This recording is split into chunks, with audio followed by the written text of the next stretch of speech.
somewhere, others are saying that saturated fat is the cause of insulin resistance. They're saying this with an ounce of truth, but then they're lost. There's an ounce of truth and a pound of error in the way they're interpreting these kinds of things. So the truth is that if you take muscle cells and incubate these muscle cells with high levels of saturated fat, they will become insulin resistant. So in that sense, we've shown, I've in fact done these studies and published these studies, saturated fat directly on cells will cause the cells to become insulin resistant. But that's not what happens when a person eats saturated fat. We have multiple clinical studies to show that if someone's on a low carbohydrate diet, they may be eating 3 or 4 times more saturated fat, and yet they're becoming more insulin sensitive than the other group.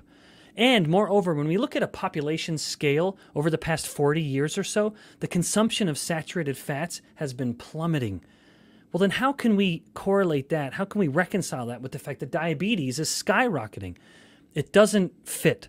We're eating less saturated fat than we have in a generation or two, and yet diabetes is a scourge. It's running rampant.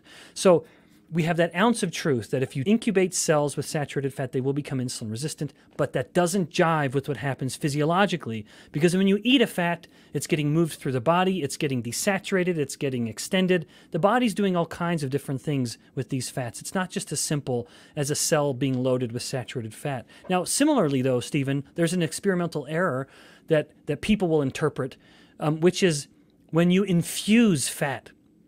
If you infuse fat into a human or in a rodent, it doesn't matter what the fat is, whether it's polyunsaturated, beloved among vegans, or monounsaturated, also beloved, or the dreaded saturated fat, which comes from fruit sources and animal sources, even more from fruit sources, but that's an inconvenient truth.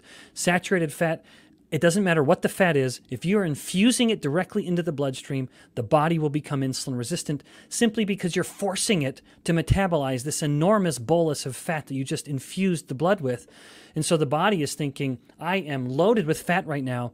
I'm going to stop metabolizing the glucose for a moment, and so I'm going to become insulin resistant to stop my glucose use, and instead I'm going to shift over to only burning all of this fat, which was just literally infused directly into my blood vessels. That is an artificial model. It is not the same as eating fat.